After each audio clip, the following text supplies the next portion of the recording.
Hey everybody, welcome to Board Games with the Family. Today we're going to take a look at Castle Panic. Castle Panic is widely regarded as a great game to play with children, so I thought I'd put it through its paces, show you the game in a little bit of detail, and what I'm going to do next video is hopefully be able to sit down with my 6-year-old and actually play through a game for you. So what I'm going to do today is give you kind of a bit of a rules overview and a bit of an actual kind of start of a playthrough, just to give you a feel of the game. Just to explain Castle Panic, there is an expansion available called the Wizard's Tower. I do own it, but I'm not going to feature this in this playthrough. I will talk a little bit about it at the end of this video, and I'll go into more detail in my kind of final thoughts, my review of the game. But for now, let's kick on. So, I have set up, if I move this out of the way, a 2-player game. In fact, I've almost set it up. I forgot to put these out. Okay, so brief overview. We are in this castle. We are defending the castle from these monsters that are attacking, and they are going to bring more monsters onto the board as the game goes through. So to help us, we have this deck of cards. Each player in a 2-player game, we have a hand of 6 cards each. So there's, let's say they're mine, and let's say they're Benji's, for example. And essentially here is the order of play. In fact, not only do they come with this card that my camera's just going to completely glare off, but they're also on the board here. If I can get close enough, there we go. So the first thing we do is draw up, then we discard and draw 1 card if we want to, then we can trade cards if we want to. Then we play cards, then we move monsters, then we draw 2 new monsters. In fact, it's quite cool because not only are there the order of play here, and also on the other side, but over here there are boss monsters, and this tells you what they do. And over here, no, it's going to be upside down, but there are the special monster tokens. So everything, nearly, is available for you right on the board. What isn't available? The only thing that isn't available is the hand limit and how many cards you're allowed to trade for a different number of players.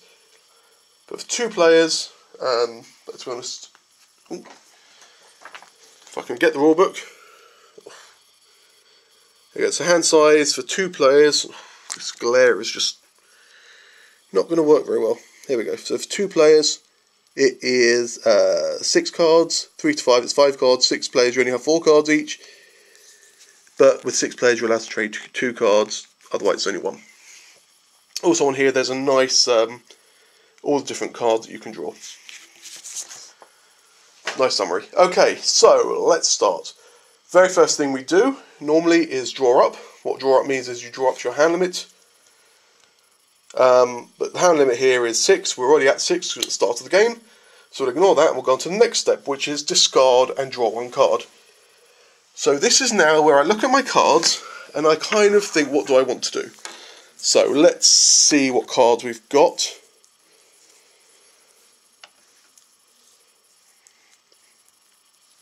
Okay, so we'll start over here. A Blue Knight. Now, the way this works, if I just explain this, as you can see, there are 6 different zones around the board, all numbered. So zones 1 and 2 are the red zones. Zones 3 and 4 are the green zones, and 5 and 6 over there are the blue zones. You'll also notice that there are different rings: Swordsman, Knight, Archer, Forest. So this Blue Knight that I just showed you will allow you to essentially kill a monster or damage a monster in the Blue Knight ring. Now, there isn't anything in the Blue Knight ring. However, next turn there will be, because at the end, in step 5, the monsters move. So this could be a good card to trade to Benji. And we'll look at Benji's cards. He doesn't have any Blue Knights, and you can play this open information. So that could be a good card. So I don't want to bin that. I definitely don't want to bin Nice Shot. Nice Shot allows you to kill something outright. In fact, if I had a green Archer here, that would be a nice way to get rid of that troll. But I don't have a green Archer. A Red Knight is going to be the same, going to be useful for Benji, not so useful for me at the moment. Brick. What does brick do? Well, if you look down here, it tells you you can play this card with a mortar card to build one wall. Now, I don't have a mortar, but Benji does. However, it's going to be at least 1, 2, 3 turns before we even lose a wall. And we can't build a wall until we've lost one. So, that might be a card to get rid of. Green Swordsman I won't need yet, will need soon, and the blue hero I could use now. So, definitely don't want to get rid of my nice shot. Definitely don't want to get rid of my blue hero. So what do I want to get rid of? I don't probably want to get rid of my Green Swordsman. I think that will be useful soon. And now the problem is, I can't trade both of these knights. I can only trade one. However, I could trade one this turn to Benji, and then Benji could trade something next turn for the other one. So, if I want to get rid of anything, it would be this brick. And I think we will. I think we'll throw it away. I don't think we need brick yet. And we'll see what we get. So to throw it away, we just discard it and draw a new one. And, we get the green archer. So, I think I now know what my turn's going to be. So, we've done the discard, we've done the discard and draw. We're now going to do the trade cards. So, I know I want to give Benji one of these knights, so I'll give him the blue one. What do I want there? I may as well take the red archer, I think. That's probably the best card there for me. Because pretty much the others are all swordsmen, which aren't going to help me. So, we will take the red archer. And in fact, we'll use the red archer straight away, because now we're on to the... So, we've done the draw up. I'm just going to turn this light off. I hope it's not going to be too dark, but the glare is just really getting in the way of stuff. That's better. So, done the draw up, we've done the discard and draw one. We've done the trade, and both of those two steps are optional, but it seemed to make sense now to do it. So now we're going to play cards, and we can play as many cards as we want. So, I will play the red archer. So the red archer can hit either this monster or this monster, which are both the same, they're both goblins. And if we look at the goblin in a bit more detail, we can see it only has 1 hit point. So basically that monster is dead. And I'll throw it over there in the discard pile. Now, I want to do something about this troll. Now this troll, if we look, without dropping it, this troll is the hardest monster to kill. It's got 3 hit points. So essentially it starts like that. When you hit it once, it goes to 2. When you hit it again, it goes to 1, and then finally get rid of it. My nice shot, however, says I can play this card with any hit card to slay the monster that's hit. And remember, thankfully, when I discarded the brick, I managed to draw the green archer. So the green archer would normally hit the troll for 1, but because I'm playing it with the nice shot, it will kill the troll. So that's that dead. And my tripod's just legs falling off my tripod. So now we have a green swordsman and a red knight we can't do anything with, but we've got this blue hero. So I could save it. Now the hero lets you hit a monster, as long as it's in that blue colour, it will let you hit whichever ring. And at the moment we've got an orc, and we've got a goblin. So I think I will use my hero to kill the orc. Now there's a couple of schools of thought here of why I chose that. First one is, I know there's a healer in this bag of monsters somewhere. Now if the healer comes out, any monster that's been hit gets healed for 1 point of damage. So sometimes it may make more sense to kill that goblin. However, if you let monsters get too close, eventually they will kill themselves or hit themselves for 1 point of damage on the wall. So I like to get things down to at least 1 point of damage, so if they do get to the walls, they'll kill themselves on them. That's a theory anyway. So we have played the cards, now we move the monsters. So this is easy. All we do, if we pick up the camera, we move him in 1 ring, move him in 1 ring, move him in 1 ring, and move him in 1 ring. And now we're on to the last step, which is to draw 2 new monsters. So let's see what we get. So So we take this bag, but I think this bag, by the way, came with the Wizard's Tower expansion. So if you don't want to get the Wizard's Tower expansion, then yeah, you'll need to use a chicken cup or some sort of other drawing device. So let's see what we got. A goblin. So to resolve the goblin, we take our 6-sided dice, we roll it, we get a 4. So he joins his friend in the 4 zone. And the other one was a troll. Same thing, pick up the dice. It was a 6, so he goes over there with the injured orc. Now you might notice they've been placed in the forest ring because that's where monsters get placed. At the beginning of the game they start in the archer ring, otherwise the first one would be really, really boring. From them, and I guess that's you wake up and you see kind of the monsters encroaching, but from them they come from the forest. Okay, so I have, just to remind you, I've got my 2 cards left. I've got my swordsman, my green swordsman, and my red knight, but now it's Benji's turn. So now let's have a look at Benji's cards. So I don't draw any new cards, remember, I stay on 2 for now. So he's got his blue knight, that we knew he needed, his blue swordsman, 2 mortars, another blue swordsman, and an any colour swordsman. So Benji really needs some help, because these are useless at the moment, and these are both useless. So remember, the first thing he can do, if he wants, is discard one. He's going to definitely discard one of his mortars. Especially as I've already discarded a brick, keeping an extra mortar doesn't seem to be much point. So what we get, it is a green knight.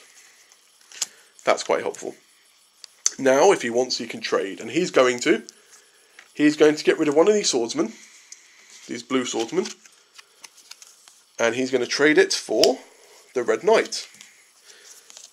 And this way you can plan your moves in advance. Yeah, you can say, oh well, this is, next turn this monster's going to be in this zone, so you're going to need a red knight, so trade that with me, and things like that. So now we onto the playing steps. We've done the discard, we've done the trade, both optional, but it made sense to do them. Those 2 we can't use, the mortar we can't use, so we're onto the 3 knights. So let's start with the red one. Red knight, we haven't got a choice, there is only one red monster there. It's going to be this goblin. He's only got 1 point damage, he's dead. Green knight time. So let's have a look what we've got. In fact, we don't have a choice again. There's nothing in this green zone. There's only an orc here, so we will damage him for 1 point. That's the green knight done. And finally the blue knight. This is where we do have a choice. So we've got the goblin, who's on 1 point of damage, and we've got the orc, who I damaged last turn. So this is where it makes now sense to kill him. So if that healer comes out, he can't be healed. That's all the cards I can play, so now we move all the monsters in. So he's going to move there, he's going to move there, he's going to move there, and he's going to move here. Normally you do them in order. Now these 2 won't damage the walls this turn, but they will next turn. So if we don't kill these, we're going to lose 2 walls. Admittedly, because at the moment they're only on 1 hit point each, they will both kill themselves on the walls. So at least there's a little bit of good news, but let's see if we can kill them. But first of all, we have to draw more monster tokens. Go to the monster bag of doom, and let's see what we get.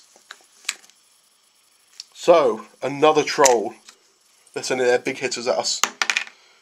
It's a 5, so he goes next to his mate, but he's in the forest. And the other one,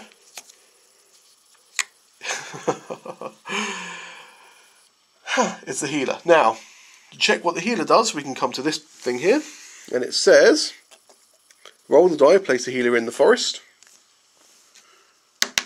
6, he's obviously gone with the troll. All monsters on the board regain 1 point of damage. If a monster is already at full health, nothing happens. Now the good news is, the only monster that's been damaged and not killed is the orc, so he goes back to 2. And that's throwing a little spanner in our works. So, the good news is at least the healer's come out early, so that uncertainty's gone. He's one of the 4 boss monsters. He's probably, though, the easiest boss monster. He's only got 2 hit points, and he's only got... His effect actually isn't that terrible, because you don't normally have lots and lots of wounded monsters. But, so, back to my turn. So I've got 2 cards left, remember from last turn. Still got my 2 cards, so I now draw up to 6. So I draw 4. 1, 2, 3, 4. And now let's see what I have. Okay, so another mortar. I know Benji's already got a mortar. We might well need a mortar soon, but we really need that brick. Mortar on its own isn't going to do any good. So we'll see what we do with that for the moment. A red swordsman. Not helpful at all. There is absolutely nothing in the red ring. Okay. A red hero. Still nothing in the red ring, so they're going to be useless. Missing. Missing's quite a nice little card. You play missing and you don't draw any monster tokens. I'm not sure I'm going to play this straight away because I don't feel we're that inundated at the moment. But I'll probably regret that. A green swordsman, that's helpful. And a blue swordsman is helpful. Okay, so it's not quite as tragic as it seems. We have a plan. So the first thing I'm going to do is... I'm going to keep the mortar for now. I'm going to get rid of this red swordsman purely because there's nothing in the red ring at the moment. And I'm going to draw a new card. I promise you I shuffled these. Okay. It's slightly more depressing than if I'd thrown away the mortar card to draw a new mortar. Okay. Now the trade. Now I am going to trade. I want that card, definitely, and I want that card. I want Benji's swordsman. I'm going to have to take his any coloured swordsman. So I will give Benji... I'll give him the red hero. And this is where you can decide, Benji might say, no, I don't want, I want missing, or something like that. But I'll give him the red hero. And of course, I could have given him the mortar, but then he'd be stuck with 2, so... And I'm going to use the any coloured swordsman. Okay. So, if we have a look back at the board, we can then see the plan. So the first plan is, I'm going to use a blue swordsman that I had to kill the goblin. And then I'm going to use the green, and the any colour swordsman I'm going to use as a green. That's 2 hits on this orc. 1, 2. He's dead. So actually the healer actually didn't do much damage at all, although I'm now a bit conscious we've got a troll there, which we haven't hit yet. We've got a troll up here, and we've got the healer. Okay, so now I could choose. Do I want to play missing? I'm going to risk it. I'm going to not play it for now. Maybe I'll play it next turn. Or if this is a really bad draw, maybe Benji can swap for it and draw and play it. So 2 monsters. I don't move monsters in first. So that troll in the night ring is scaring me a little bit, particularly as we've got nothing we can hit it with. Okay, so first one is goblin. So we take our dice. It's a 6. This game tends to be really weird. I don't know. Every time I play it, they tend to bunch up. Whether this dice is weighted, they all tend to be, and it's not always the same. But you tend to find a game where that will change during the game. But there tends to be loads where they're all in one sector and then they'll move down here. So maybe there's a warlord somewhere who's directing his troops. And the other one, for wittering on, is a plague of archers. So actually, it's a really good time to draw it. So what a plague of archers normally would do is you would have to discard all your archers, both players. Now, I don't have any archers, and Benji has no archers, so actually that doesn't affect us. Normally those cards can be absolutely lethal. There's a plague of archers, a plague of swordsmen, there's a plague of knights in this draw bag somewhere. So as well, as you go through the game, you can kind of keep track. Oh, we haven't had the plague of archers yet, so you can kind of keep track of it. So let's carry on. I think it was a good time not to play missing. Benji needs 3 cards. He's got 3 cards left over.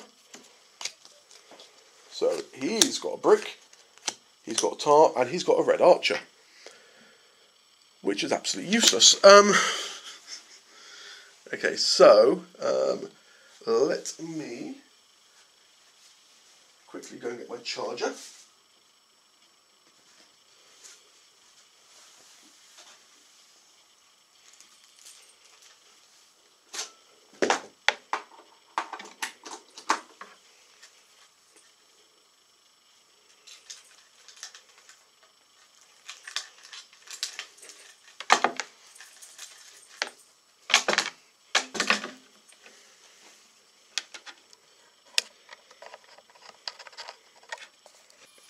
Okay, so I just charged my camera because the battery was running out.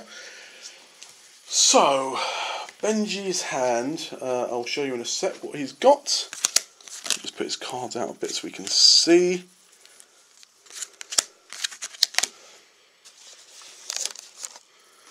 Okay, so he's got brick and mortar, which is a nice combination, but actually we haven't lost any buildings yet, although we might do soon, so I think we'll keep them. The tar could be nice, although it might be nicer next turn, because I'm just thinking next turn that troll will move in one, and then we could try and tar him. I've got at least one swordsman here. So that's definitely nice to keep. The archer's no point keeping. The red here, the blue swordsman we need. So I'm going to discard the red archer. It's a little bit dangerous again, but there's nothing in the red zone at the moment. Aha! Fortify wall. So that's sort of helpful, and sort of not. I really need more attacking cards, that's the problem. So, now we come to the trading phase. And actually, other than missing, there's nothing really to trade for, although it would be nice, and this is where you can trade, kind of think the other way, it would be nice to give this card into my hands, so it's a swordsman, blue swordsman. Next turn, I'm potentially going to need it. So I think we'll do that. I think we'll swap that for missing. And I think we'll actually play missing this turn, so you have to remind me not to draw cards. Every time so far I've played missing and then drawn cards anyway. I'm not going to play tar yet. I'm going to play fortify wall. And I'm also going to fortify it right ahead of this troll.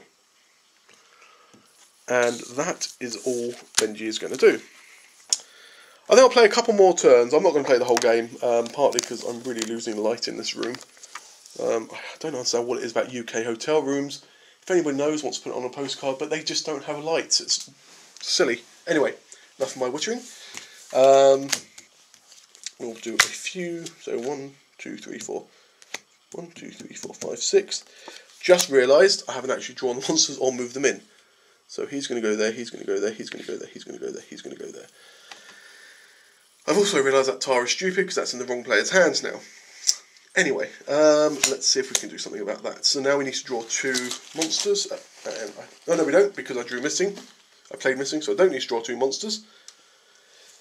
So, red swordsman, no help. Any colour knight, a lot of help. Drive him back. Potentially could be helpful. Mortar, 2 mortars definitely. So I'm going to discard one of the mortars straight away. Scavenge. Scavenge, scavenge, scavenge. I have an idea. Okay. The other mortar, no help. And a blue swordsman, a lot of help. So, do I want to trade? I don't think I am going to trade, actually, and there's a reason for that. You might think, oh, didn't I want the tar? The answer is not at the moment. Okay, so I am going to play my scavenge card, and what scavenge does, scavenge allows you to search the deck, so this card pile, for 1 card of your choice. So I'm going to search, and I'm going to search for. Here he is. Nice shot. And I'm going to play my nice shot that I've just picked up with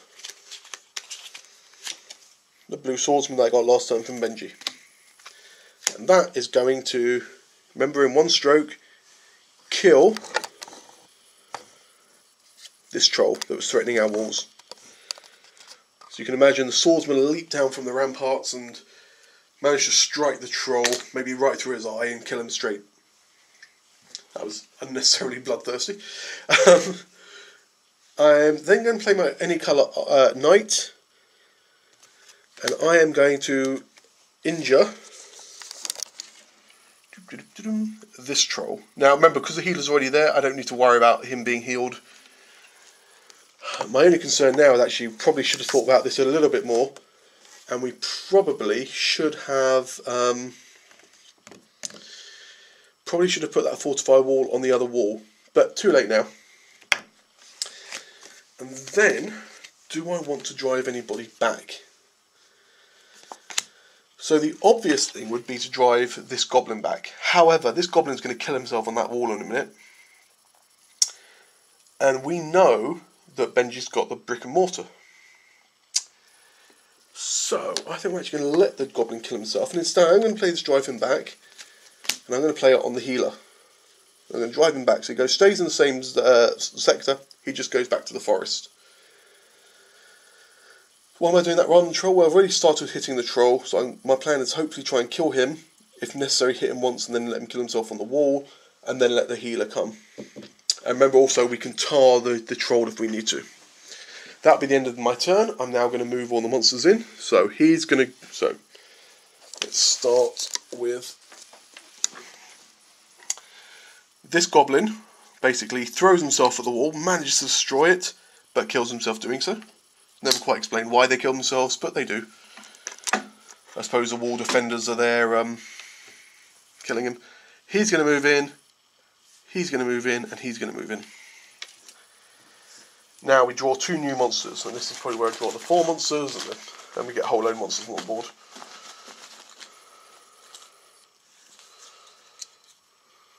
Okay, so the first one is the Orc Warlord.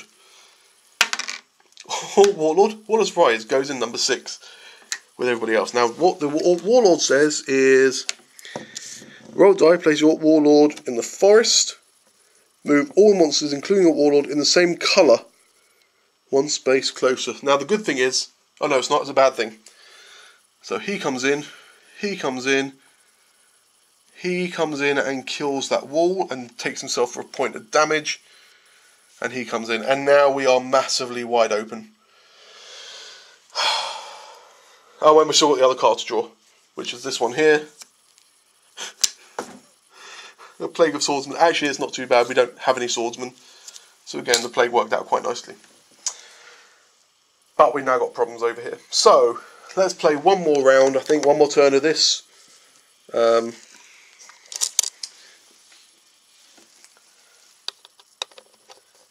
And then I'll talk a little bit about the Wizard's Tower expansion. So, we've got 4 cards, we draw 2. For Benj, we have the Barbarian, and we have another brick. Okay. So, this actually isn't the worst thing. So, it's a bit strange. Oh, why does my leg keep falling from the tripod? So, Benji is absolutely almost 0 cards you can actually hit with.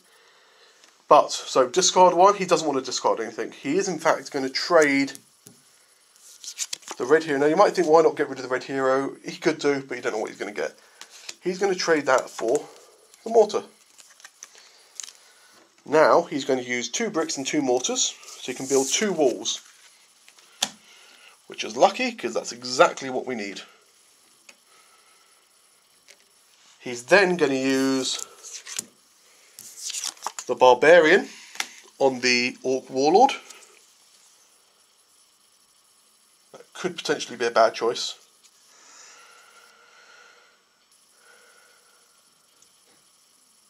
We'll do it anyway.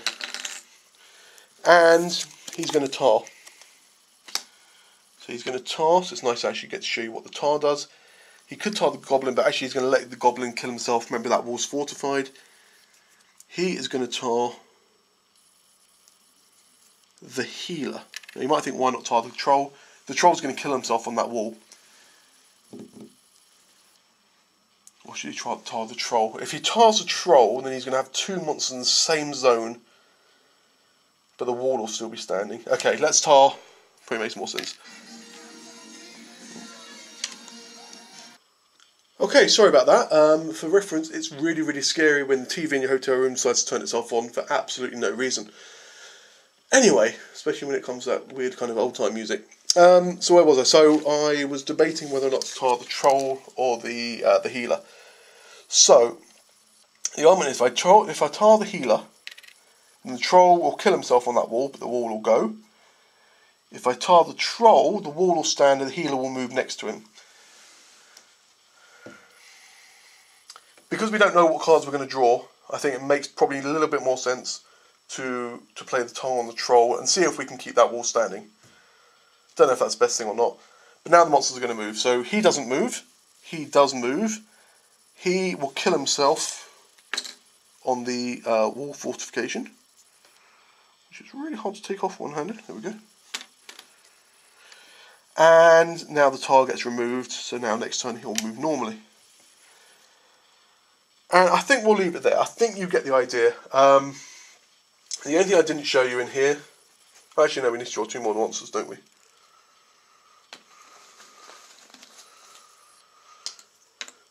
And there is actually a monster I'm looking for just to show you, because it's about the only thing I haven't really shown you. We can find when we need it. In fact, what I'll do...